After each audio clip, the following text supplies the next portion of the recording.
Good evening. Hi, everybody. How you doing? All right. Thank you for coming out. This is a great crowd. My name is Lance Gardner. I'm an event producer, a live event producer here at KQED. I work in KQED Live. KQED Live is the events arm. We produce screenings, concerts, tastings, talks, and more for you, our loyal KQED audiences. Thank you so much for being here in person at 2601 Mariposa. And for those of you at home, thank you for joining us on YouTube/KQED Live. So if you ever want to see something that we do, you can join us here in person or you can check us out on YouTube. You can find all of our upcoming events at kqed.org/live. You can register there and tell your friends. You can also tag us on social media, KQED Live. Well, tonight I would like to thank our 4 season sponsors who have made everything that we do here possible. Those sponsors are Comcast Business, Berkeley Rep, SF Symphony, and the Asian Art Museum. And our sponsors, 2 of our sponsors, have been generous enough tonight to offer some giveaways. The first one is Comcast Business, who sponsored a mobile quiz. You may have taken a mobile quiz by scanning the QR code that you saw up here. It was a quiz about the California Reparations Task Force. And the in-person audience member who answered the most questions correctly will win 2 tickets to a future KQED Live program, as well as a fancy tote bag. And because it's 2023, I have the answers on my phone. So the Comcast mobile quiz drawing winner is Savannah Ray. Savannah, where are you? All right, congratulations. Savannah, you can come up and grab this beautiful tote bag, the world's crispest tote bag. You're going to have to break that one in. And before you leave tonight, make sure that you check in with some folks outside and provide your information to them so that we can send you some tickets. All right, let's give a hand to Savannah Ray. Thank you. And secondly, we have a giveaway from Berkeley Rep. Berkeley Rep is giving away a Flex Pass. That's a pass to any of their 22-23 season, including special events for any ticket section. And this is a randomly chosen winner from those among you who checked in tonight. The winner of the Berkeley Rep Flex Pass is Jamia Adams. All right. Where are you? Raise your hand. All right. Congratulations.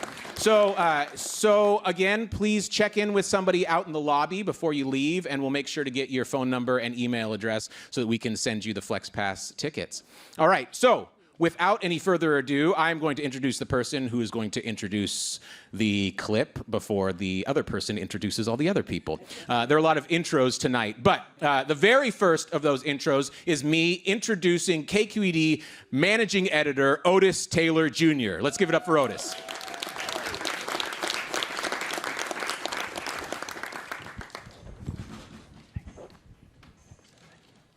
Good morning. How are we doing? I say good morning because it's more pleasant, right? You know, it's like good evening. It's like the day's done. Good morning. So here at KQED, we've made it a priority to cover the historic Reparations Task Force studying reparations for Black people in our state. Last year, we convened scholars and thinkers right here in this space to talk about what reparations could look like for Californians. And we'll be holding another event later this summer once the task force submits its report with recommendations. Think payments, think land, think restitution for centuries of systemic racism and marginalization and oppression of Black people in the state, in America. In the meantime, we're excited that we can keep the conversation going with the impactful documentary that we'll be previewing part of tonight. That's looking at the successful fight for reparations in Evanston, Illinois, the first city in the nation to pass a reparations bill. Plus, it also looks at the ongoing fight at the federal level, H.R. 40. The full documentary airs Monday, MLK Day. I was about to sing that Stevie Wonder song. Right?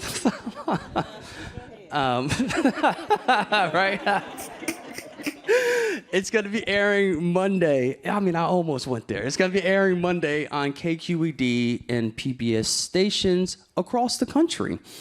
We'll bring out the filmmakers momentarily, but first, here's a partial preview of the Big Payback. And thank you for being here this morning.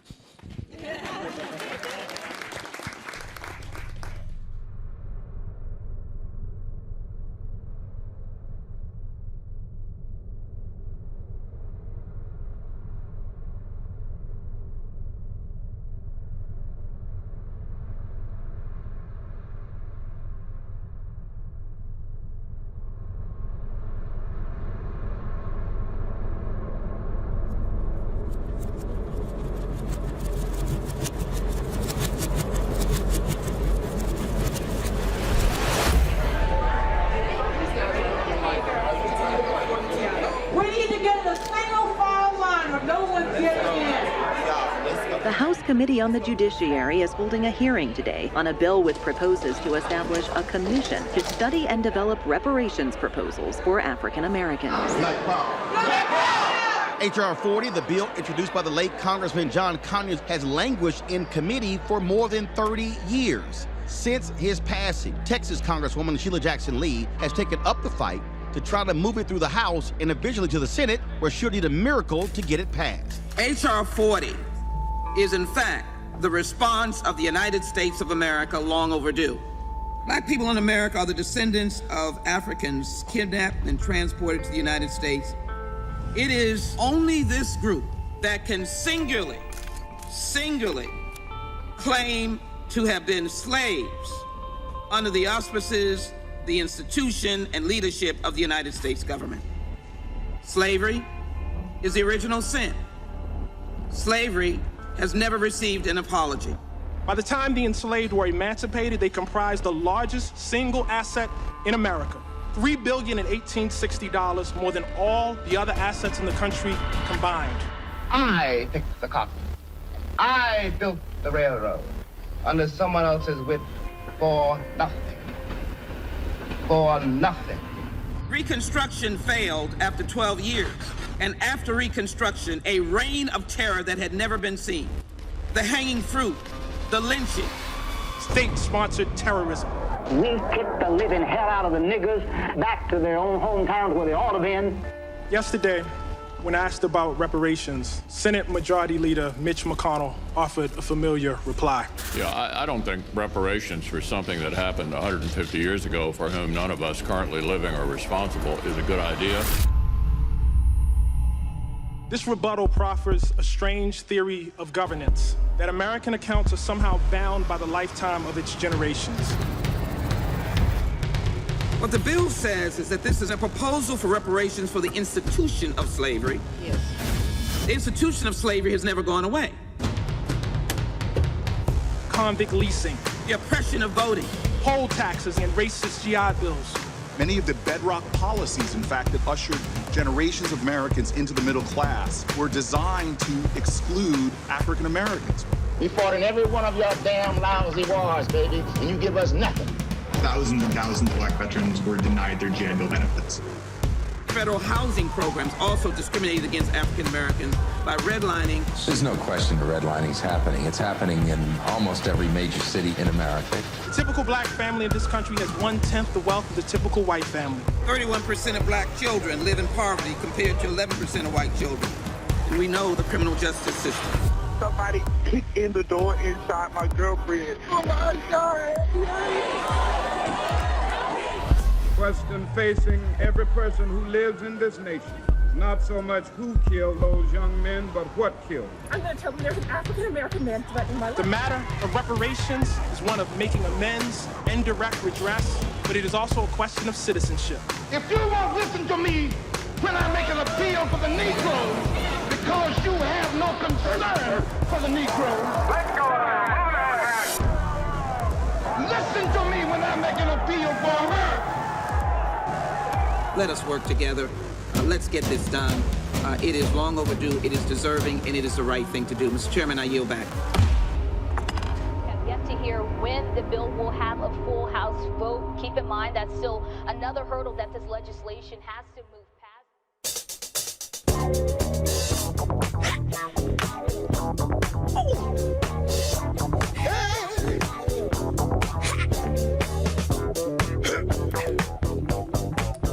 Good afternoon. This is the professor, Dr. Ron Daniels, president of the Institute of the Black World 21st Century and distinguished lecturer. Good afternoon. You're on Vantage Point. Hey, how you doing, brother? Good. I just wanted to get your opinion on H.R. 40. There hasn't been much talk or thought about, reparations. So I was just wondering if you could speak on that. Well, I certainly can. I mean, H.R. 40 is, we're pushing very hard.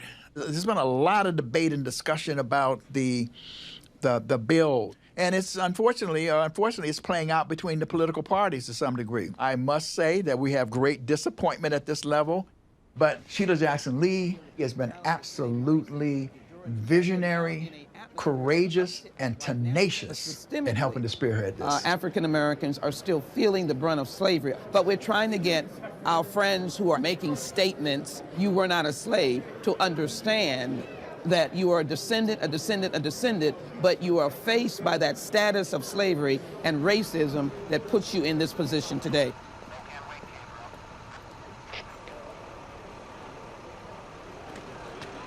We did not initially start talking about building local reparations initiatives until I get this call from a dear friend, longtime activist. How are I'm you? fantastic. You How doing are great? you? I'm doing yeah, great. I was doing Good. just fine. Good. I'm like in warrior mode right now. That's fine. He said, man, we got a bad sister in Evanston, and she's pushing the reparations question strong.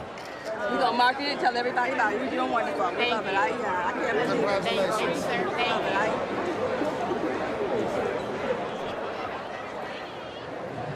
sir. Good evening, everyone. We're going to prepare our hearts and minds to begin this most historic town meeting to celebrate the Evanston reparations. Would you clap your hands for our Secretary?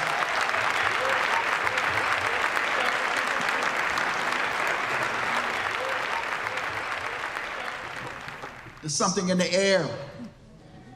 The whole nation is watching this city, and indeed, perhaps over the world. And so it was Alderman Simmons who brings us here in many respects. You have become the visible face and the driving force of the Evanston Reparation Initiative. Why did you do this?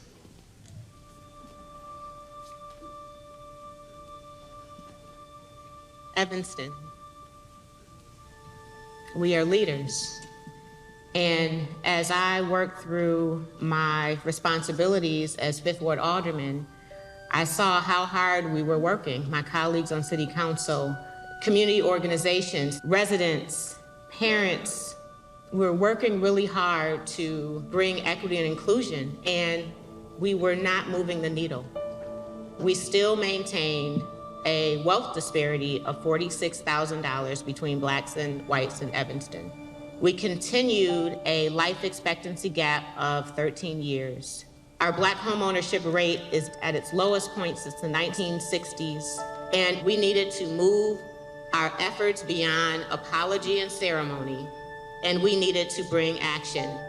It was time to do something as radical as the oppression and discrimination, as the impact from the Jim Crow law and the redlining, something as radical as reparations.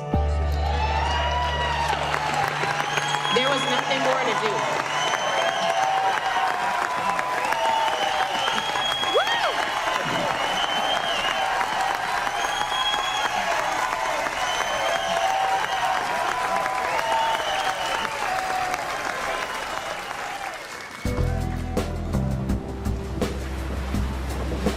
All right, folks, we'll be talking about H.R. 40, the Commission to Study Reparations. H.R. 40 has been stalled in Congress for more than 30 years, but there's new light in the debate coming out of Evanston, Illinois. Robin Rue Simmons was an alderwoman there. She she got passed the first reparations bill in American history. The city of Evanston now has pledged to pay out $10 million over the next 10 years, all funding using tax revenue from recreational marijuana. This is the first attempt at a publicly funded reparations program in U.S. history. So now it's up to Evanston to decide how and to whom the money will be distributed.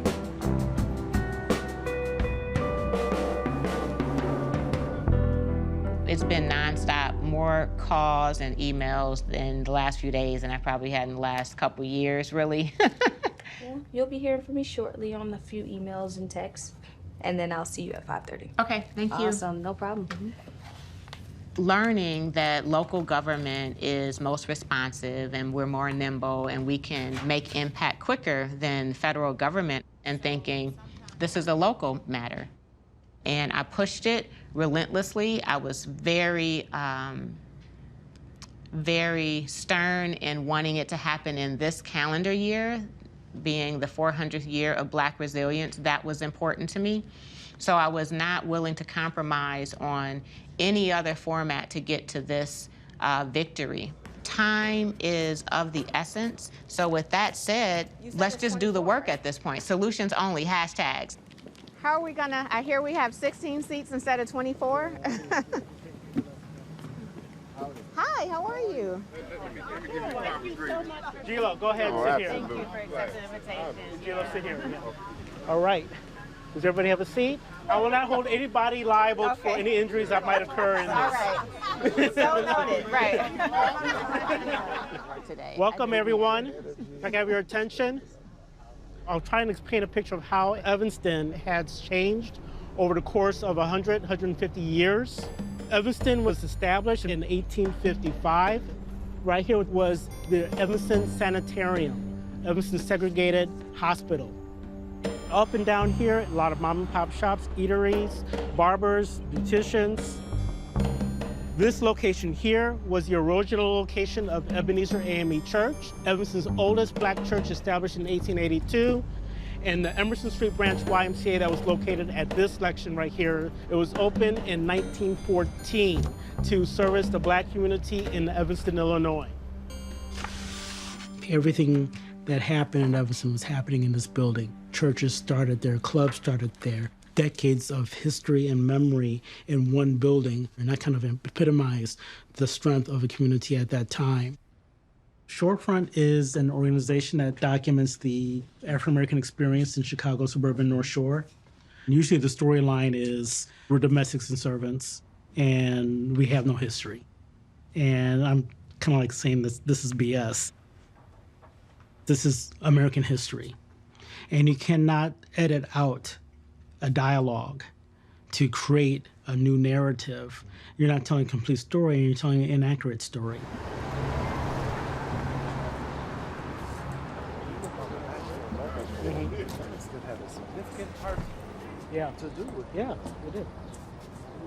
Good afternoon, everyone. Thank you all for being here.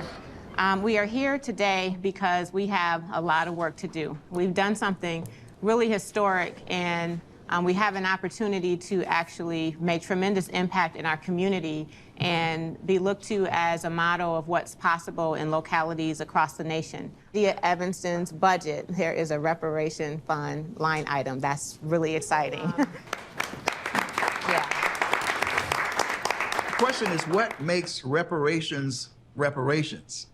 Certainly, the whole issue of enslavement is what people tend to think about, but it is also for Jim Crow policies and racially exclusionary policies, policies that provided benefits for white people that we didn't get, that in fact helped to develop white communities to the underdevelopment of Black communities.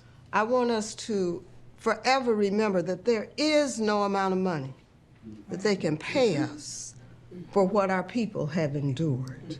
The notion that comes out of our committee, ancestral wisdom about justice, not charity. And that's the distinction we're looking for in terms of public policy and what we're talking about when we talk about reparatory justice. When you use the term reparations in this context, a whole slew of categories, redlining, apartheid, which was Jim Crow segregation, slavery, These were what were considered crimes against humanity. And how do you return a dignity back to a people whose dignity was eroded as a result of the crimes that were committed? When we come to 1865, General Sherman's Field Order 15, that was the moment when the nation attempted to redress the crimes of enslavement and all the things that went on through that cruel period. The offender. As the Union swept towards victory over the slave-holding southern states, General William T. Sherman issued a military order redistributing 400,000 acres of Confederate lands to the recently emancipated slaves. The orders specify that the land be divided equally into 40-acre parcels and governed by an autonomous all-black government. This order, Special Order Field 15, became known as 40 Acres and a Mule. General Sherman's Field Order 15, that was the first of many times where this country had an opportunity to do the right thing and they never did. If they had, and we wouldn't be in the situation we're in now. Less than 3 months after General Sherman's order, Lincoln was assassinated and the new president rescinded it. That kind of ended reparations for 50, 60 years. That's when Sister Callie House comes in and that. A lot of ex-slaves were too old to work. She had set up a massive movement trying to get government pensions for ex-slaves. She was stopped by being arrested and in prison because the government said she was actually defrauding her members, that she should have known America was never going to pay. Callie House was a threat to white America and to the government because she inspired a movement. She sees this issue as a collective struggle of a people. But the question is, do you see yourself as part of a people of African descent, or do you see yourself as American individuals who happens to be black?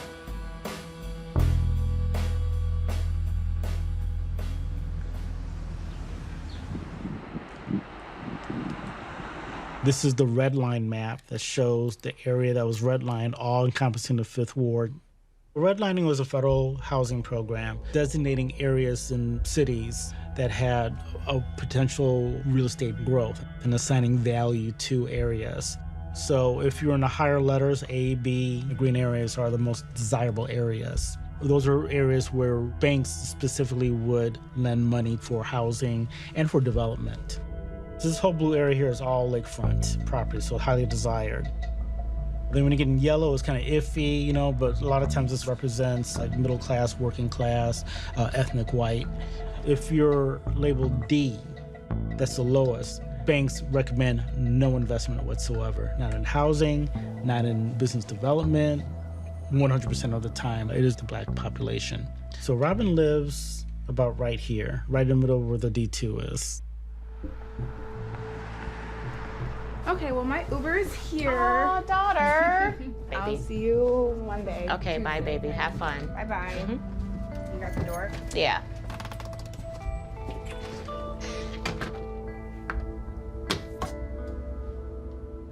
Hey, Demetrius, how are you? It's Robin.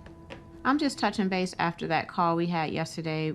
Did I have any action items? My feelings are all over the place right now. Some mornings I wake up and I feel like, wow, I'm a part of history. This is special. And then it's intimidating at the same time, because what if you don't get it right and everyone's not comfortable with it? You know, people have been extremely nasty to me, and I'm careful to maintain my professionalism always, and, you know, use all my big words and not yell. And I just really want to get to the action. Like, that's kind of how I lead. I like to identify the problem, you know, and get right to identifying a solution and put some action behind that. But we can't work so swiftly with this, because there are, you know, generations and decades and layers of problems and damages and responsible institutions and practices and culture. And the more I learn and the more I get accomplished, it seems like the more work there is to do. All right. Hello, welcome everyone, or I guess you've already been welcomed, but welcome to this portion of the program. My name is Ariana Proehl. I'm a culture reporter here at KQED, and I'm so excited to bring out our panel of filmmakers and also one of the core subjects of the preview of the film that you just watched. So without further ado, I'd like to introduce, coming to us from Evanston via Zoom, Robin Simmons, who is the founder, founder and executive director of FirstRepair, nonprofit organization that informs local reparations across the country. She's, as you saw, former 5th Ward Alderman for the city of Evanston, Illinois, where she led, in collaboration with others, the passage of the nation's first municipally funded reparations legislation for Black residents. And today she serves as the chairperson of the City of Evanston's Reparations Committee. And she's received numerous awards for her work, been featured in numerous publications and international news outlets, and now she's here on the stage at KQED Live. Welcome, Robin Simmons.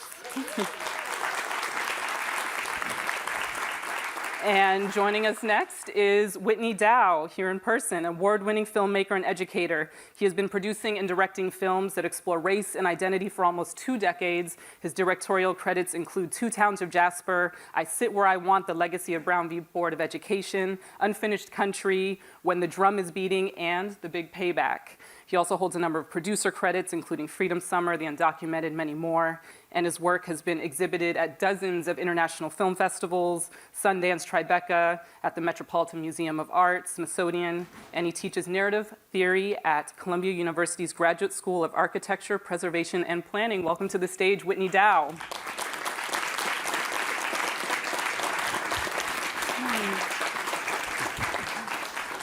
And last but not least, Erika Alexander is beloved for her iconic acting roles, including her award-winning turn as Maxine Shaw, attorney-at-law, on Living Single, Ride the Maverick, and more recently, Detective LaToya in Get Out, Linda Diggs in Wu-Tang and American Saga, Barb Ballard in Run the World, just to name a few. She wears many hats: actress, trailblazing activist, entrepreneur, creator, producer, and director, a personal hero of mine.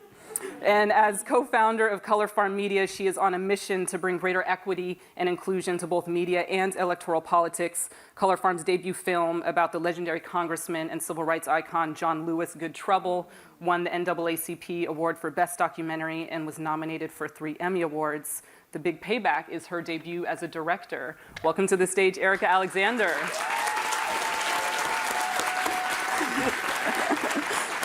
Thank you. All right, so let's get into the conversation, because this is obviously a very timely film, especially here in California, where we have our reparations task force, where they're in the middle of figuring that out, and it is, of course, a thorny debate. And so just tell me about, Erika, if you can start us out, if you can start us out with where this film started, because it started in a different place than it ended up. So what was the initial vision going in when you had the idea that you wanted to do a film on reparations? Sure. Joy Reid, who is a friend of both of ours, suggested that Whitney and I get together on this because she knew we both wanted to do a film about reparations. And when we first planned to do the film, we thought we'd do it kind of like the 13th that you saw, talking heads telling the story, the history of it, using different type of archive footage, those types of things. And we started off doing that. We started our filming Juneteenth, 2019, at the hearing that you see in the beginning of the movie with Sheila Jackson Lee and Ta-Nehisi Coates. And that's where we are headed. And then we got a call from Zan Parker, one of our producers, and she said there was something different going on. This was December, and something new and exciting in Evanston. And we got on a plane and got there, and we discovered history. You want to say a little bit more? Yeah, we were really looking at telling a historical story. We were looking at how history manifests itself in the present, and we got to Evanston, we saw history in the making, and really pivoted, said, why tell a story about the past when we can really tell a story about what's going on right now? And it really perfectly mirrors, I think, the trend of what we're seeing now, where legislation at the federal level is stalled, but on the local level, California's doing what it's doing, Evanston did what it did, and then New York is now debating this, St. Louis, Boston, there are a number of cities that are actually putting forth measures or proposing that. So you actually have a perfect kind of mirror of what's going on in terms of like the action is really at the local level right now. Oh, yeah. That's where the money's at. Yeah, all right. And so before, and Robin, we're going to get to you soon, because when we dive in with you, we're going to dive in. But I wanted to get a little bit more about the making of this film. And so, Whitney, you have a long career in documentary filmmaking, specifically on addressing issues of race and race relations. So when you and Erika were putting your heads together on this creatively, what was the intention you had? What were some of the guiding principles that you brought, knowing that this is such a hotly debated issue? I mean, first of all, it was working together. I think that it would be irresponsible, especially for a white filmmaker, to make a film about reparations without really partnering across race with a black filmmaker. I think also, in some ways, it would be irresponsible for a black filmmaker to make a film about race because it is as much a white story as it is a story of black Americans. And so we talked about it, and part of it also is the idea of having shared control. And shared control is a terrible space to be, right? Like, you either want total control or no control, but shared control. And so what it means is that then you have to negotiate. No, I didn't negotiate. Yes. On a reparations documentary, I win. That's just how that goes. So, so trying to make sure, and as you know from watching the film, and you know from covering this subject so much, you've done a lot of work here on covering reparations. It's such a complicated subject, and it's such a fraught subject. So another part of our one of our sort of guiding principles was we weren't trying to make a polemic. We wanted to make something that was a complex story and really worked hard to have as many different views and many different actors as possible represented in the film. And Erika, what about you? What inspired your decision to not only produce, but to go behind the camera for this one? And what was that experience like for you? Especially getting to tackle this subject matter. Sure. Look, it was time. That's one of Robin's favorite phrases, it's time.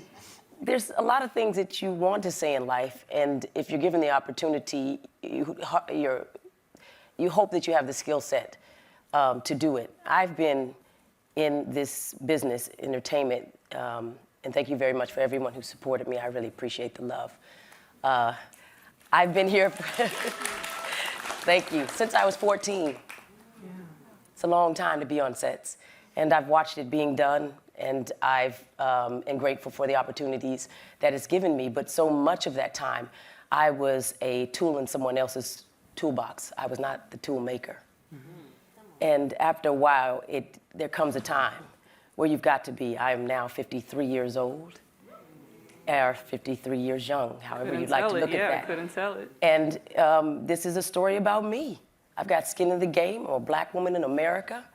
And I had something I thought I could say about it, even just to put my hat in and do my best to tell a story about something I really knew very little about, which is reparations and how that would go. But I did know who it was affecting and how it had affected me and my family and our lives. And I wanted to explore that. So I'm grateful for the opportunity. And Whitney was very generous with his teaching and patience and those types of things. He loved me being around, when I say being around, with new eyes.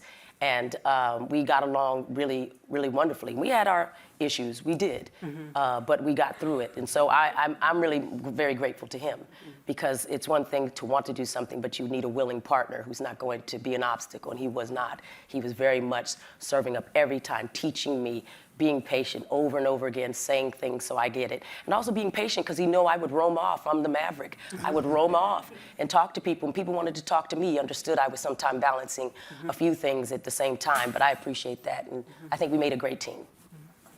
And just one more before we pivot to Robin was, and you started alluding to this, some of the things that you learned along the way. Was there any particular standout aha moments or, as you were researching and shooting, something that surprised you or shifted or deepened your opinion or view on reparations? Whitney, I can go to you and then to Erika.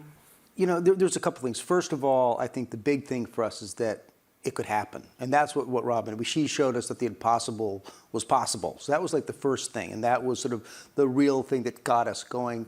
The second thing I think as a white person in making this film and realizing, I think that, you know, we kind of naively think that in the subject like this, that there's a monolithic black viewpoint on something like reparations. And seeing the complexity of the debate inside the black community and how the different stakeholders approached it, people who were both for and against, was sort of the big complicated thing. I knew there'd be resistance from the white community. What I think we're going to talk a little later about some of the data on that, but you know, seeing some of the resistance and the complex reaction within the black community was really interesting to me. I was gratified by how many experts are here in this world right now doing this work, have been doing it for decades, and they're great at it, and God bless them, and how little help they get, how little they are seen. I guess I shouldn't be surprised at that. I was surprised that for white people who often have very strong opinions about it, they don't often have the courage of their convictions to get up in front of a camera and say so, and they should. If you go and come at it with that, you should come with that same energy and be out front and tell people what you're about. Because then we can get to common ground. And maybe common ground is to disagree and keep moving ahead. We've done that before too. But whether people like it or not, this is the moment in history. Reverend Barber says this is the third Reconstruction, and we are all architects of the third Reconstruction. And if we build a bad building, it is on us. And we're going to need white, black, brown, everybody to be a part of it. And so I'm grateful for it. But I was very surprised that for all of the talk, there was not a lot of courage behind it. Well, speaking of actual courage behind the words, Robin Ruth Simmons, I'm wondering if you can just give us a little bit more. So, you know, in the documentary, in the part we saw, we see you in the progress of the work. Now you're on the other side of that. So I'm wondering if you can give an overview to our audience members who aren't familiar and following in the news, what the council achieved in Evanston and what's been distributed, kind of what's in progress, where things stand right now in Evanston. Well, thank you for the question. I'll say that so much work is still yet ahead of us because this was innovative. We were the first, there wasn't a blueprint. So we're still learning along the way. But what we did in 2019, in November of 2019, we passed a reparations resolution funded with cannabis sales tax, initially committing $10 million to advance the case, cause and action of reparations. So we had process to go through. How do we determine what the remedies will be? How do we determine eligibility? How do we disperse it?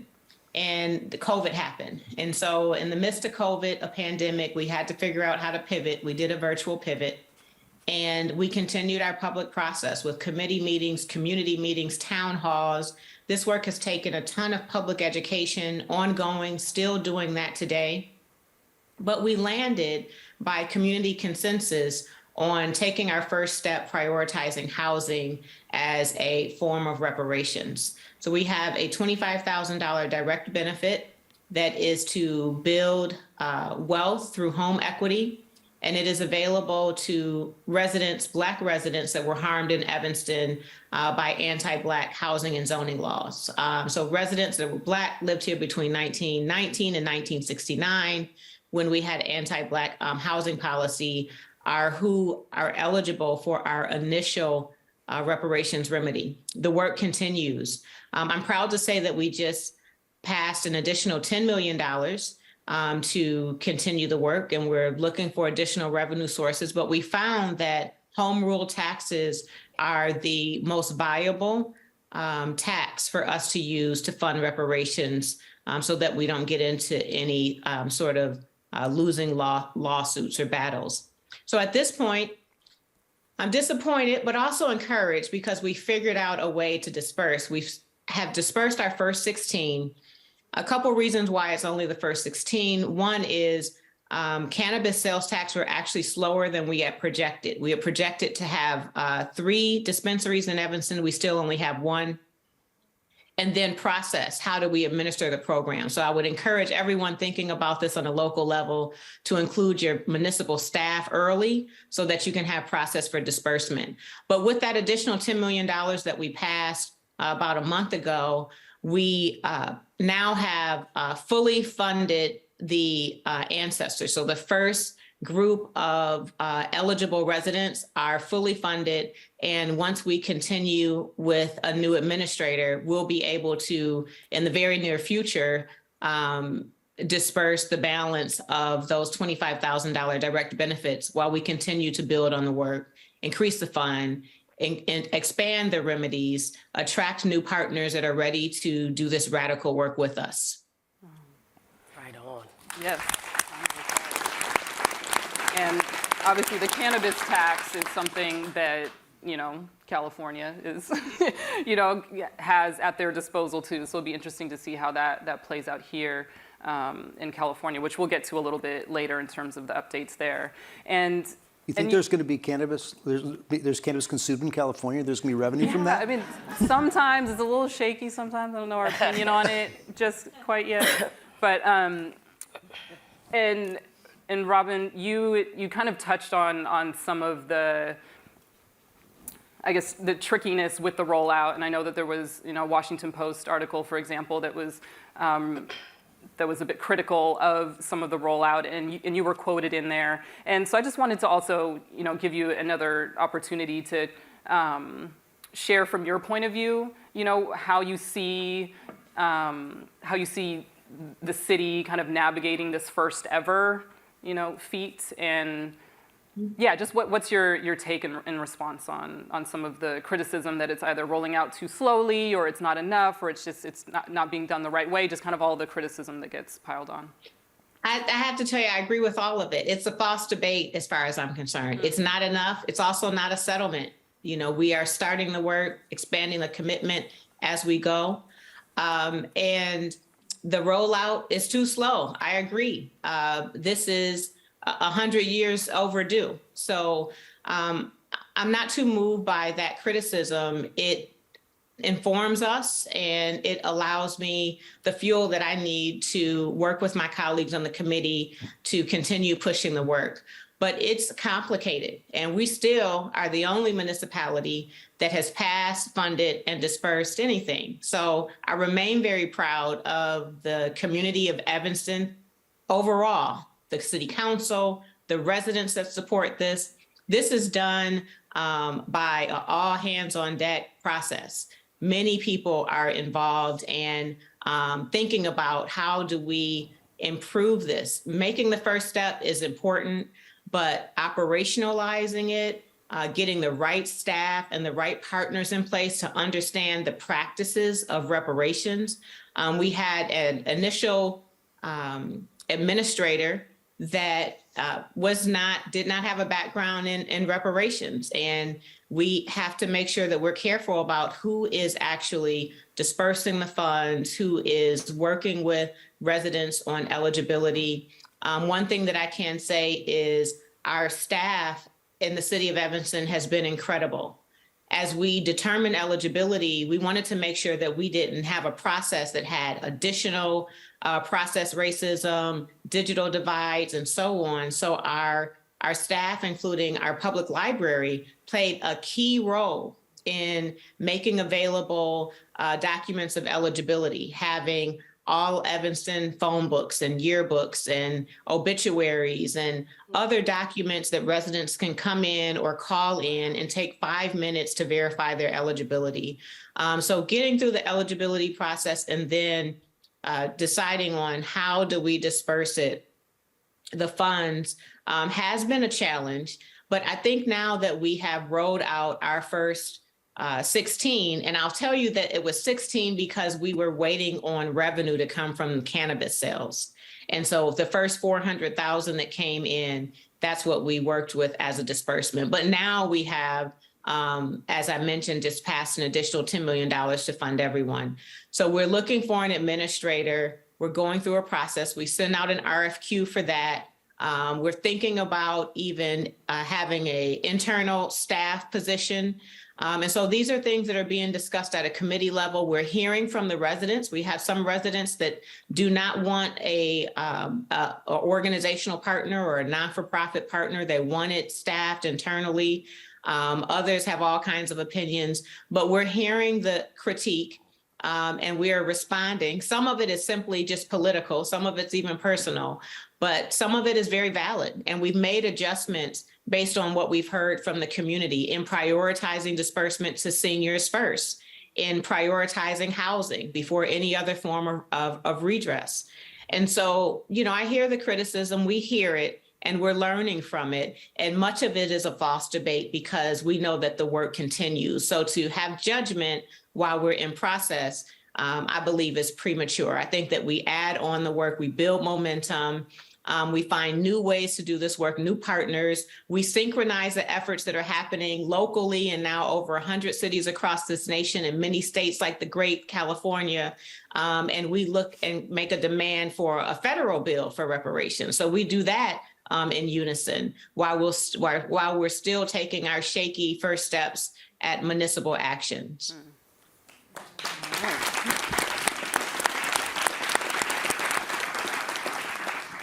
Well, we've heard a little bit about, you know, the polarization on this topic, and Pew Research in November released some of the numbers, and we have some of those that I think we can show right here. We can pull that up. Okay, there we go. So here's one of the big charts. I think, oh, did I pass by one? Sorry, learning how to use the, okay, yeah, here's the big one. So 77% of Black adults say the descendants of people enslaved in the U.S. should be repaid in some way, while 18% of white Americans say the same. So, yeah, and so you can see kind of the breakdown is not, yeah, it's pretty stark here. So we just thought we'd show some numbers of just where this is at, how it breaks down politically. And then 3/4 of Americans who support it say that the federal government should be responsible for the repayment. Businesses and banks that profited from slavery, colleges and universities that benefited descendants. I think that these numbers really support what Robin just said. Mm-hmm. What she pulled off was incredibly complicated.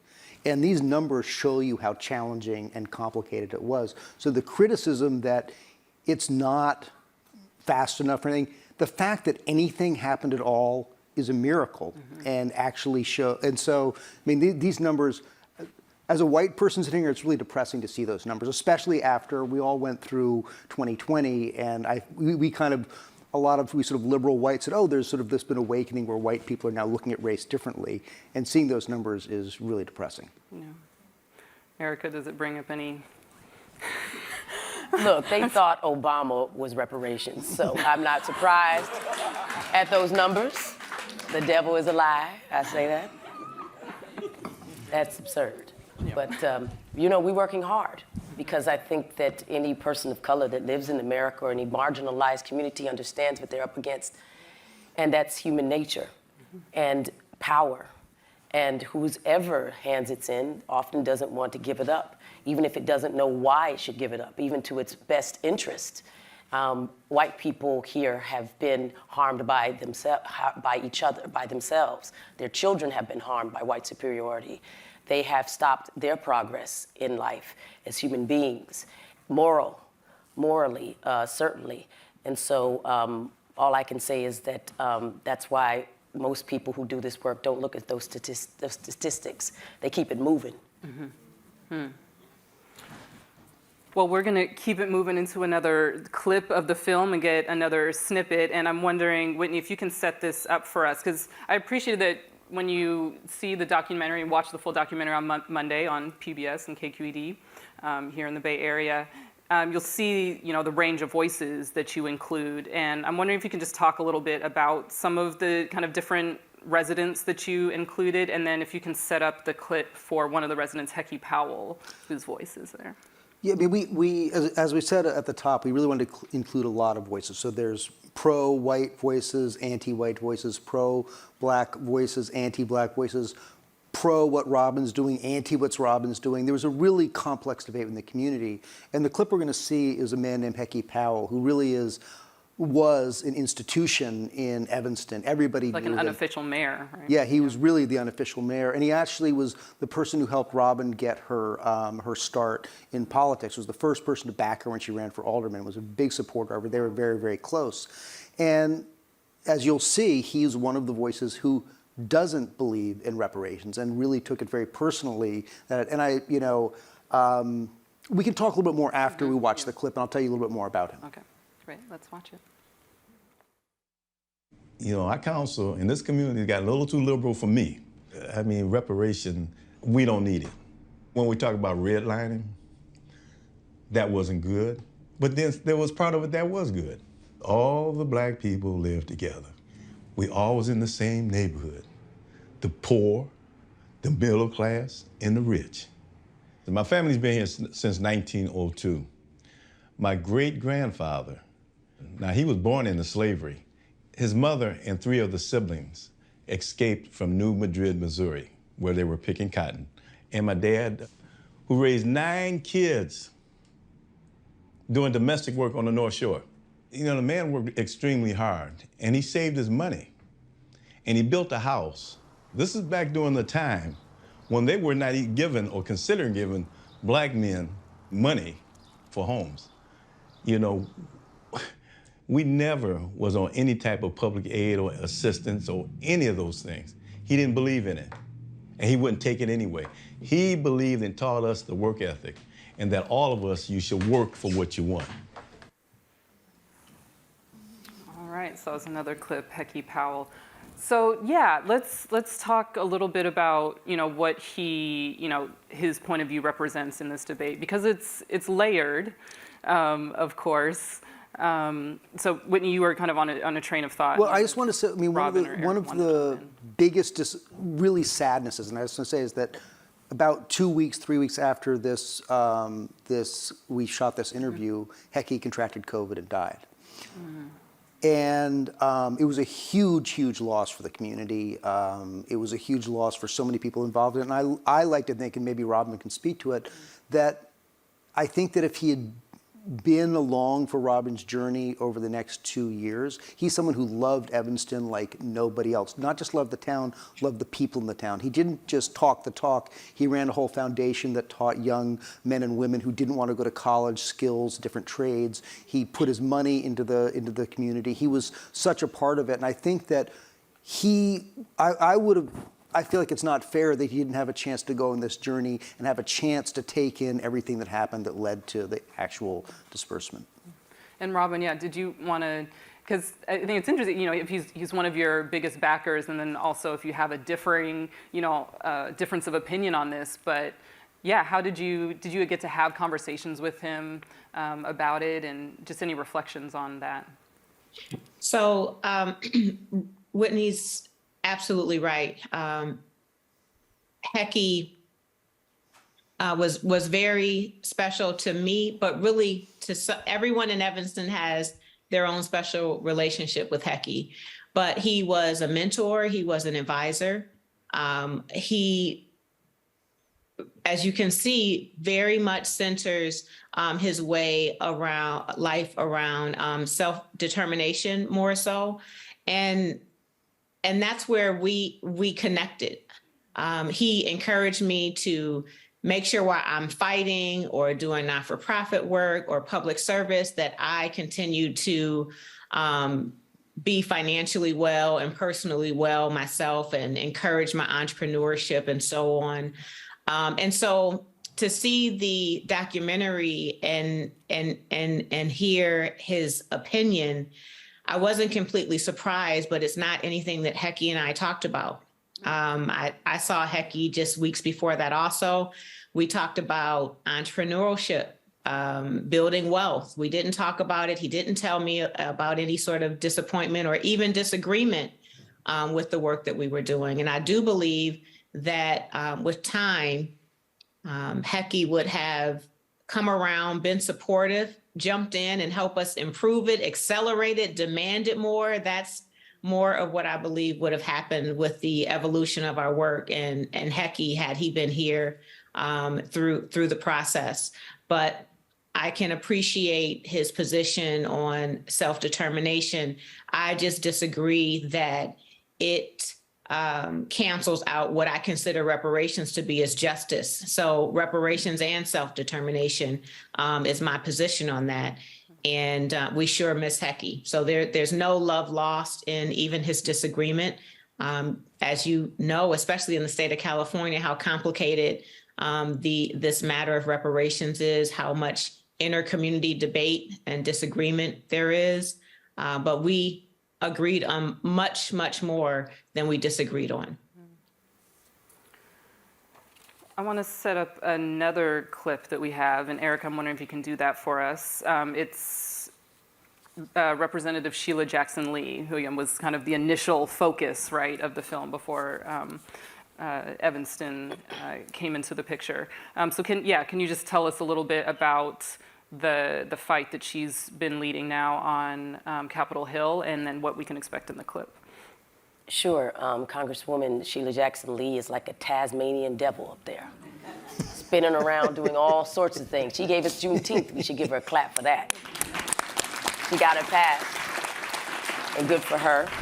But we caught her at a quiet moment where she was able to reflect and actually show us not only why she does this work for reparations, but a little bit of who she is and who her family are. And that's actually a really beautiful thing, because I think that we see these people and we see them often, sometimes, as depending on who's talking about them, villains or heroes, but they're people. And so we get to see a little bit who she is. Okay, great. Let's play that clip.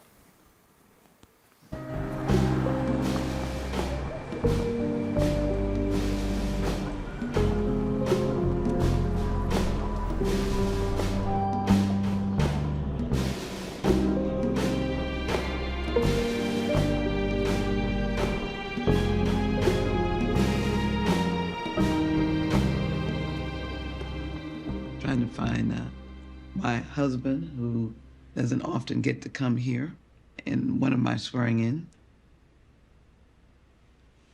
Being the President Clinton, we had an Oval Office picture. That's a big deal when you have a one-on-one meeting with the President of the United States. I appreciate that. We were talking about some serious issues.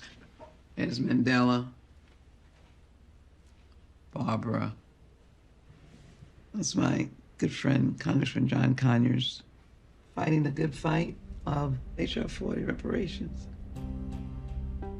This was deeply personal because I have lived the laws of the land dividing us by sanctioning discrimination and racism.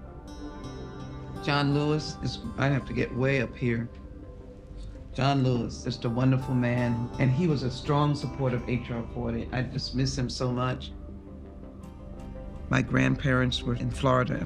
When I would go visit them, I rode in the back of the train as a little girl with my bag of food, because I could not eat any place in that train. I had to be relegated to the train for colored people, and you had to bring your own food. And my mom and dad. My father was a young, brilliant cartoonist. This is the Invisible Man, the trailblazing black artist of comic books. Ezra Clyde Jackson, there he is. He did it under a pseudonym because there was a broker who took the work that these black men had and then took it to Madison Avenue. Because of the color thing, it had to be sort of camouflaged. Oh, there, I turned the page. This is the kind of work that he did. And this is what they did. They took their work and then they put a pseudonym on it and sold it to the comic books. So they wouldn't know that the black men did it. And then when the white soldiers came back, World War II, it wasn't just, we don't need you anymore. that stained us for his whole life into my beginning of my life. I'm still not prepared to join an insurrection. I just want to understand, and I want you to understand who I am and who we are.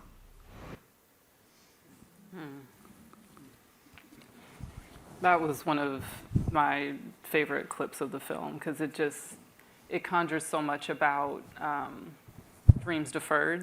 And I think of, Langston Hughes' poem, opportunities denied, unfulfilled visions for one's life, when she's reflecting on, her father did get to work under a pseudonym, but what if he got to be, the fullness and the glory of his vision as a cartoonist, right? And that's one of the things that has me thinking of some of the stories that have been bubbling up, in California, as the California Task Force does its work. And, Bruce's Beach is one of those stories that's made headlines recently. For those unfamiliar, Bruce's Beach, that was owned by a black family in the early 1900s, 1920s, and then the city took it back by eminent domain and paid them only a fraction of what they asked for. And last year, after a bunch of activism, they got it back. It was given back to the family. And then now the latest news is that the family's decided to sell it back to the city for $20 million, which was, I guess, a stipulated amount in kind of doing this whole deal. And that's kind of been controversial. People have been wondering, like, oh, that's not enough. It's not what it's really worth. And then you also just think, like, what if they'd gotten to hang on to it? What would Bruce's Beach look like today? Maybe they would have sold it, 20 years ago or something, and it could have been something else. But there's also just the fact that possibility just never got to exist, right? There's a lot of what ifs in American history. Yeah. Because we don't allow people to be who they're their God-given right to be. Mm-hmm. And we stop our own progress. That's why I said this type of thinking, prejudiced, bias of any kind is stopping progress, human progress. We are stopping scientists, we're stopping people who could have not only sent us to the moon and back, but maybe to different dimensions. Mm-hmm. We're stopping our own creative energy, and that's what we do. We export, as Americans, we're the biggest exporters of ideas and energy and creativity in this world, but we don't own it. It's borrowed time. So I think that I'm hoping people get inspired to take their phone and start to get the records and the archives of their family history and just listen to people talk to your aunties, your uncles, your grandparents, all these people, and so it can live somewhere, and so they can see whose shoulders they stand on. And kind of in that kind of storytelling vein, I know that, so just to catch folks up too on our task force, they're in the midst of study. The last hearing was just held last month in Oakland, and now they're deliberating on how to determine the compensation and payments and eligibility. And so now they're talking to economists that have been hired, and they're getting guidance on the government taking of property, devaluation of Black-owned businesses, housing discrimination are kind of some of the three key areas that they're going to be delving into. But I know, Erika, you were one of the witnesses that was called in to add some testimony. Can you share what you testified on, and then also what that experience was like? Sure, how about that? Yes, I was asked to be a witness. So I stood up there, and actually it was on Zoom, as a lot of things were. You sat up there. I sat up there, and I did the best I could. And I was asked to speak about it because of the work that we had done thus far in reparations. But I decided to have a conversation about storytelling, and that storytelling was the most valuable and I thought weapon that we have. That we would have to change hearts and minds through the work of storytelling. That we had done a bad job thus far of telling the story of America and hiding the history of America, but also inspiring America. And if we did, that we could tell the story of John Lewis, a young man who was a sharecropper's son, who was running to get the bus each morning, and his brother said, no, let him go. I'll pick his cotton for him. I'll do his work. And then John Lewis reads about a young man in Alabama, and it's Martin Luther King. He writes him a letter and says, would he help him? And eventually he gets invited to come to be with Martin Luther King, who calls him instantly the boy from Troy. And the boy from Troy learns about nonviolence, and then he starts his journey down south to desegregate the lunch counters, and he goes back again and again and again. He gets hit in the head, and we see him on the bridge and all those things, and he gets the heck beat out of him, and he comes back, and he does it over and over again, and then he eventually runs for Congress, and then we see Congressman John Lewis, and there he is enacting law and legislation and being the conscience of the Congress, and then years and years later he passes away. And we see an actual civil rights person live a long life, which, by the way, is a radical thing because they were killing them. He's a superhero. And that's storytelling. And we should have those stories in our arsenal to show people how America's made, you know, the good, the bad, and the ugly. So that's what I did. I said that we have great storytellers. We should all be great storytellers. And that's how I testified. Well, thank you. Thank you for your participation. Thank you. And Robin, I want to go to you as someone who's gone to the other side of a process. I know that, you know, it's going to be different seeing it from a municipal, a city level versus a statewide level. And so kind of California's the Evanston for the states, right? The way you are for cities. But I'm curious to just hear your thoughts as our state continues to navigate the various opinions and the obstacles. Kind of what were some of the key takeaways for you? Like maybe if you were to do something differently, or also just how, as Californians, you know, we're going to be getting this report on July 1st that gets delivered to the legislature to then vote on and to go forward. And it's, you know, we can already assume that it's going to, you know, bring out a whole range of opinions, just because the hearings themselves have been doing that.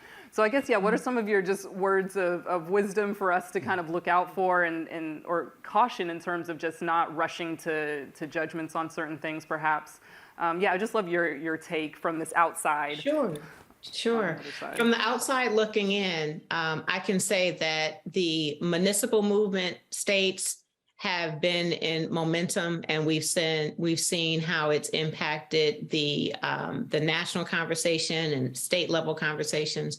I think the state of California is far more important and can have far more influence on getting us to a federal commitment than what we're doing at a municipal level. And I really appreciate the thoughtfulness, the healthy debate, and the direction of what the commission is doing, or the task force rather. I would say, just like in Evanston, you know, not to judge too early. I would say wait for the reports to come out, let the commission do their work. But there's going to be real challenges ahead because California is looking at a very comprehensive portfolio of remedies and funding it. And those are the challenges that are going to be before you, like they are before every municipality. And so we have far less capacity. You know, we are calculating less harm than the state of California. And so the challenges and also the opportunities are going to be amplified in California. So I'm actually really encouraged by the commission. One of my colleagues, I'm a NARC commissioner, and Dr. Cheryl Grills is a California task force leader, and we serve together at NARC. And so we are able to be updated, and we collectively are very supportive and encouraged by what's happening in California. But just know that it's not going to be easy. There's not going to be, there will be consensus because you have to get there, but there are going to be very strong opinions. There are grassroots leaders that are very, very well organized, and and have very strong positions and a lot of time and resources and acumen that allows them to express their positions. And it's all healthy. It's informing the process. So really congratulations and thank you to the California Task Force and all those that are supporting the work in California, because it's making an incredible difference in the national discussion. Well, thank you. I know I'm not a part of that. I'm just, on behalf of California, I guess. I don't know. Yes. So we're going to start wrapping up some of this panel portion so we can get to some audience questions for a little bit. But Robin, I did want to give you the opportunity also just to tell us a little bit more about, now that you've transitioned over to FirstRepair, kind of what your focus is there going forward. Sure. So I retired from office to continue this work full time. And at FirstRepair, we're informing local reparations nationally. And so we're looking at best practices. We're sharing them with other municipalities. We're convening localities, local leaders, institutions to think about a path forward to reparations appropriate for that locale. And we're doing it all across the nation. We've reached international spaces in the last several months as well. And how incredible is it to be in the UK and meet a equivalent city council person that's looking to replicate what you're doing in your hometown of Evanston with reparations. And so just excited to be able to wake up every morning and fight for our liberation, empowerment, and repair as Black people, doing it in collaboration with so many others. Our allies are really, really stepping up. Our interfaith community, shout out to them. If I had any words of advice in California, it would be to make sure that you've reached out to your interfaith community, because they've been our strongest, most organized ally in all ways in Evanston. And Whitney, I'm just curious what you're going to be kind of watching out for with the future of kind of HR 40 as it goes ahead. Do you have any thoughts on that? Well, you know, what I'm hoping for is that Robin is going to be going out into communities across the country, doing her work and with this film. And I really believe that the road to national reparations runs through every community in this country, that until it becomes part of the vernacular in each community, and what Robin did and what Evanston did is they showed that a community could honestly look at its past, honestly address the injury that the community created, and then find a way to begin that repair. And I think that what I'm really hoping is that this conversation that took place in Evanston can take place in every community across the country. And in that way, much like gay marriage or much like legalized cannabis, that is the road that will get HR 40 in the National Reparations Bill. Mm-hmm. And Erika, one, what you're hoping, you know, when folks view this, get to view it widely on Monday, they take away from it. And then also, if you can give us a preview of some of the conversations you're going to be continuing on HBCU campuses. You've got something in the works there. So yeah, what you're hoping folks will take away on Monday from viewing it, and then what you're excited to do to continue the conversation. I hope they take away that it's possible, and I hope they go tell it on the mountain and get to work. Robin is proof positive that there are signs of life out there, and that she's young enough and beautiful enough and Black enough and fresh enough to inspire anybody to get to work. And we should go down. She's our Dorothy. She's our Dorothy. The Dorothy effect. She's the Rosa Parks of reparations. And also, we are going to be going with the Big Payback to have screenings and debates on college campuses, starting with the NC 10 HBCUs. And we were inspired by the Baldwin-Buckley debate in 1965. If you've ever seen that, if you haven't, please take a look at it. And we'd like to debate US versus reparations, because people are afraid of this conversation. Corporations are afraid they're afraid to fund more films, and we need them to fund these films and the filmmakers who need help to tell this story. And so why not go to a place where ideas are supposed to not be controversial, but supposed to be an educational way to understand how to fix them and put our best minds to it and do a debate series. So we're doing that. And we're glad to have partnered with Bennett College and Susan Walsh, who is the president of Bennett College, and then we'll be going around to the NC-10, and we'll have debate coaches like Reverend Barber of the Poor People's Campaign, Joy Reid, people like that. We'll go to Howard, we'll go to wherever we're invited, and we need help with that. So if you're interested, let us know. And then we should all know that we have a lot of work to do, because if you don't know this name, Keenan Anderson today, I don't know if you've seen that tape, but it's horrifying. And for anybody who thinks it's over, check that out. Just Google that and see how this young man has died in the streets, very much like, unfortunately, George Floyd, and that's happened. And all hands on deck. All right, well, with that, we're going to transition to audience questions. So raise your hand. Lance here will come by with a mic, and so you can ask your question. Oh, there we go. That's a good picture. Hi, thank you so much. This is really inspiring to watch. I'm curious, I'm assuming that you've heard of the United Nations definition of reparations, which includes restitution, compensation, rehabilitation, and satisfaction. It sounds like these measures are mostly focused on the compensation side. I'm curious, like, in your conversations, how the other aspects may have shown up. Take that one to Robin. Absolutely. So we do embrace the international law standard of reparations, full repair, the 5 components.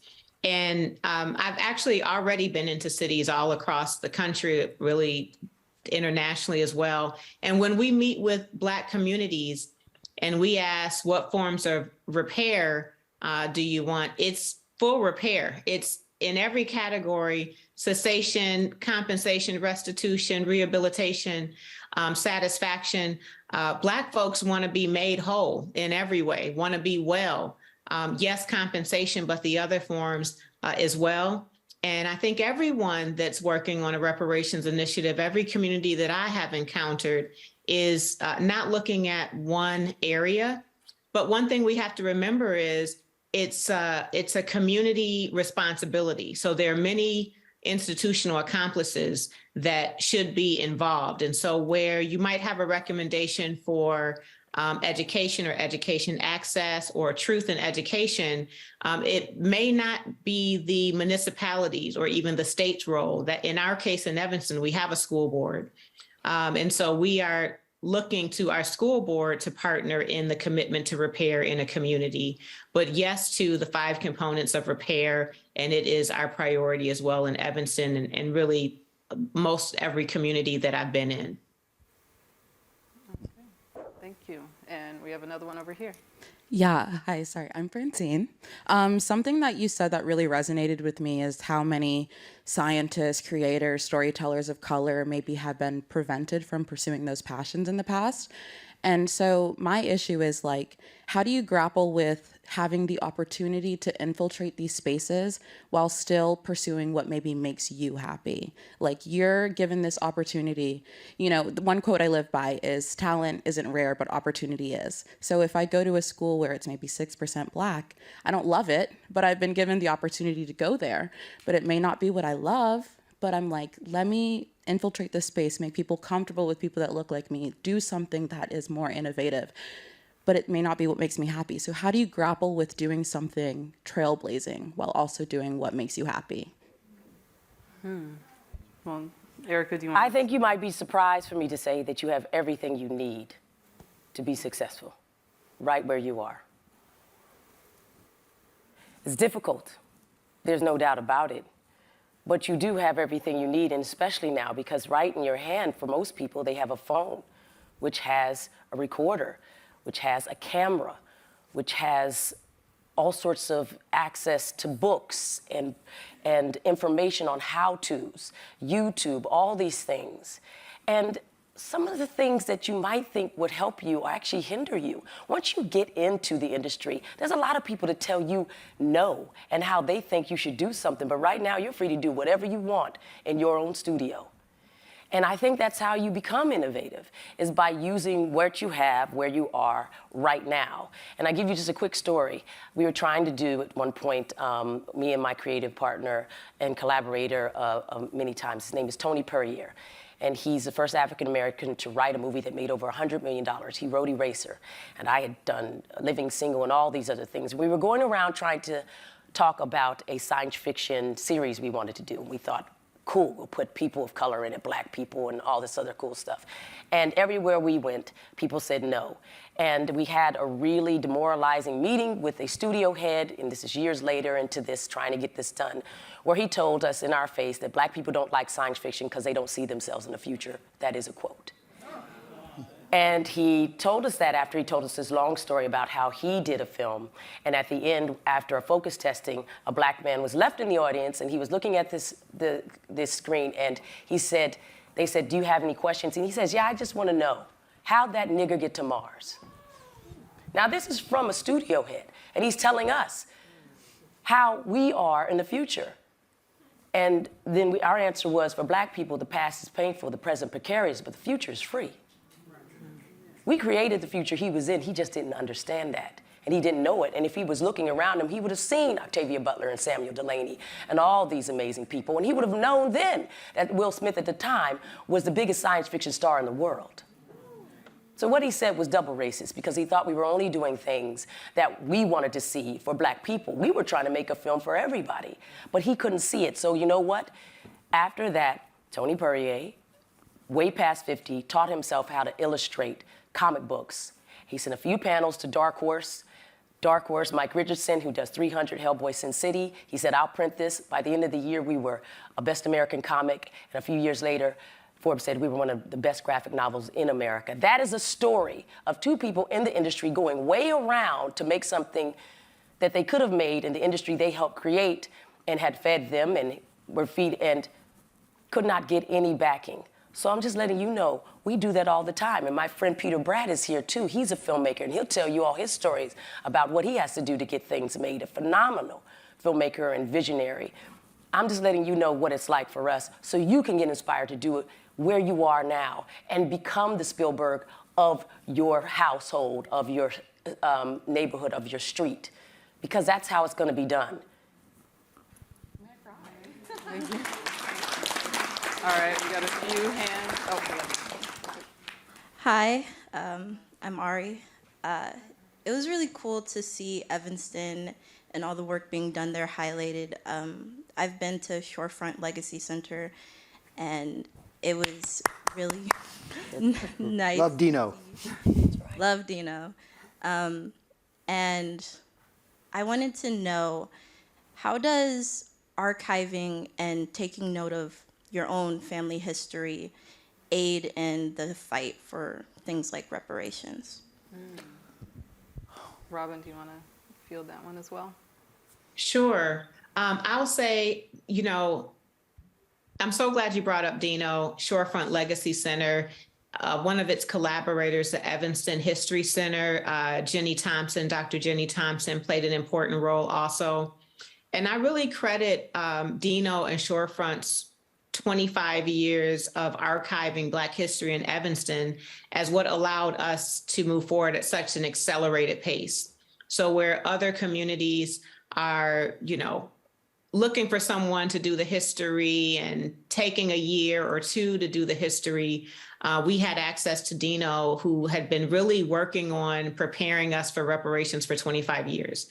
And so I would consider that your answer and how important it is in building legacy, in changing and understanding who we are, improving it, building the case for repair, and just continuing our legacy as Black people. And I'd just like to say something to follow up on what Erika said, and just Francine, to like your question. People who don't know Dino and Shorefront Legacy Center, he is a graphic designer who works at Northwestern. And when I first met him, he said, well, you know, I was thinking I really wanted something to do, and I was thinking of getting a boat. And I talked to my wife. She said a boat was a bad idea. He said, so I started wanting to collect history. He wasn't at that time. He wasn't a trained archivist, and he just went around. And every time somebody sold their house, he went there and he said, "I'd like all your pictures. I'd like all your documents." and I will take them and I'll archive them. And he started to build this archive in his basement in his spare time. He ultimately built it over 25 years built this record that had not been told, the story of Evanston's Black community. And as Robin said, one of the problems of reparations, when you're talking about reparations, is that not everything is embedded in actual city code. When they were doing the Evanston reparations, the city of Evanston didn't write the Red Line laws. The Red Line laws that affected Black Evanstonians were part of the civic culture and part of the part of the real estate business and banking business. So what Dino did is Dino had to tell the story, just as you were saying, Erika. He had to show people to make the legal case what the industry was, and so we were able to go in and write this huge report showing everybody that this story was true, with documents, with pictures, with histories of families, with all these things. And without him and that information, which he just decided, he didn't ask anybody's permission, he just started to do it, it wouldn't have happened. Yeah. Shout out to community archivists. I just did a story on, at the Oakland Museum. I don't know if y'all have checked out the Angela Davis exhibit, which is all, the majority of it is Lisbeth Tellefson, who just decided she wanted to start an archive, Angela Davis, and now we get to, as a community, get to see the fullness of that legacy and history, for one example. So yeah, shout out community archivism. Yes, go ahead. Oh my gosh. Hi, thank you so much for sharing space tonight. My name is Corey, and my question is about communicating about reparations with people who are, I guess, still on their learning journey with reparations as a concept and as a lived practice. I think as somebody who has followed the task force and followed, I guess, read books about reparations, I feel like sometimes I find myself running up against walls that are actually other people's biases, like anti-Blackness, anti-queerness, misogyny. Those issues sort of come up as their reasons for opposing reparations, or at the core of their reasons. And so I'm wondering if you have tips for, I guess, that's a good question. How do I separate, what is a missed learning opportunity from just somebody using it as an example to dispel, bad views. Want to toss this one to Robin? Yes. Yeah, there it goes. Go for it. All right, Robin, because we only have, we're going to try and squeeze in a couple more questions, so we'll just do one answer per question now. So go ahead, Robin, take it away. Perfect. So I would say one thing that has been really helpful, and I hate that we have to resort to this, is showing how reparations has a community benefit, and showing how repairing the Black community repairs a community. It increases a tax base. It makes more healthy neighborhoods and so on. And so that is one way or one tactic that I've used when I've been in discussion with someone who was stuck. And it's clear that the moral argument is not moving them, but to show how it is a benefit to all. Unfortunately, justice should be enough, but I would say that's been a very effective conversation. I was inspired by the cost of segregation report that was done by the Metropolitan Planning Council in, I believe, 2018. It used Chicago as an example on how addressing discrimination would uplift the entire city. And it was like a $4 billion benefit to the city overall to address discrimination. And I use that as an example and a model in discussion often. All right, thank you. All right, I think we have time for one more question, maybe two. We'll see how quick we go. First of all, thank you very, very much, all of our panelists, and especially to you, Ms. Robbins. I am a retired nurse, and I'm working with a professor at San Francisco State University, and we want to be part of a solution. I have not heard anyone discuss health, and at this point we are working on a proposal to suggest that we have more nurses and physicians, especially looking at the need for nurses and what it has meant to me to be a nurse, and the needs for a universal health care movement, along with looking at how we can bring about having and creating comprehensive programs to see that we get as many Black nurses through nursing school programs from community colleges and earlier through becoming full-fledged registered nurses. So one thing that I really would like to do is continue networking. I have a few of my cards. Right. And I definitely want to see an approach to having an economist come up with the figures for here in California so we can get some nurses in when there's such a great need, and it's one of the most respected fields, but we are very much lacking in having participants and having a road, an open road to see more health professionals, especially nurses. Well, thank you so much for your I'm going to jump in. Yeah, jump in. So every community has a demand for health.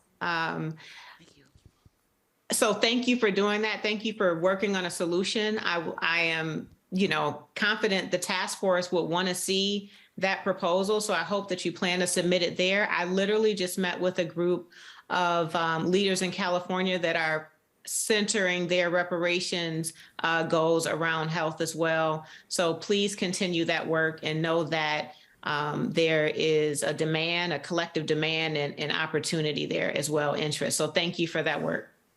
Okay, and we'll just squeeze in one last question. We'll do a little quick. Hi, this one's for the filmmakers, Whitney and Erika. Yes, thank y'all so much for making this film. I wanted to ask two questions. What was the process of starting this film, and how long did that take you? And the second question is, how did you know when to end? We ran out of money. So that's when you know it's finished. And you know you can begin when you have some money.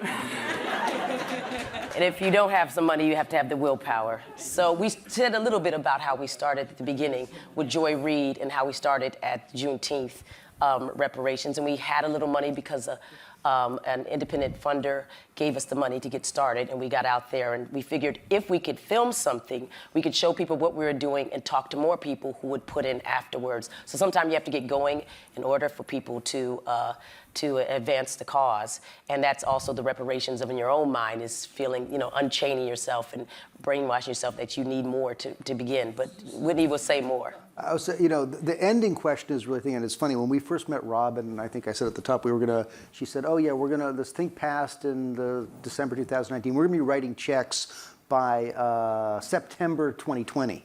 See her face. And I was like, oh, this is great. We have a 6-month shooting schedule. We can work. It's going to be like, this project's going to be the easiest project we ever shot. And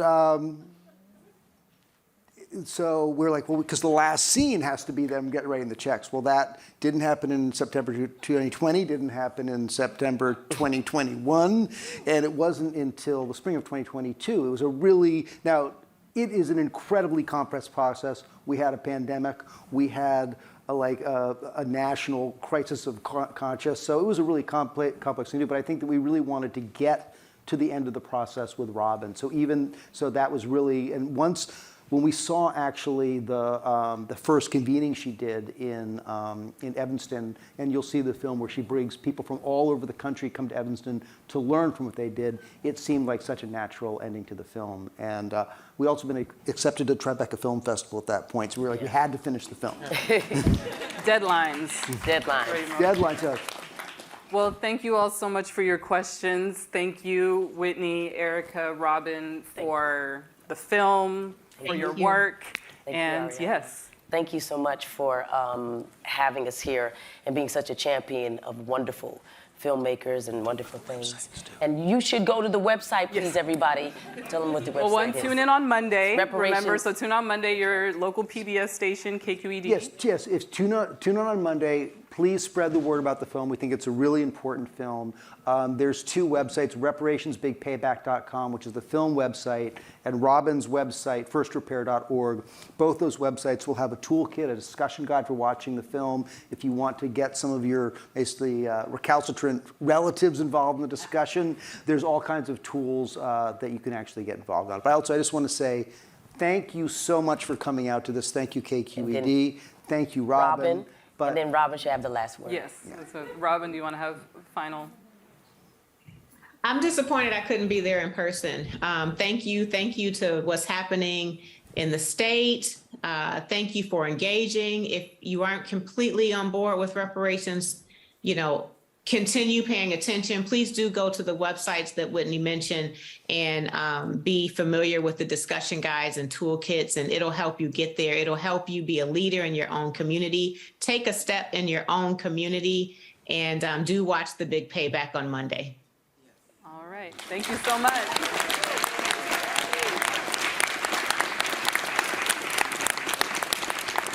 All right. Thank you all. Good night.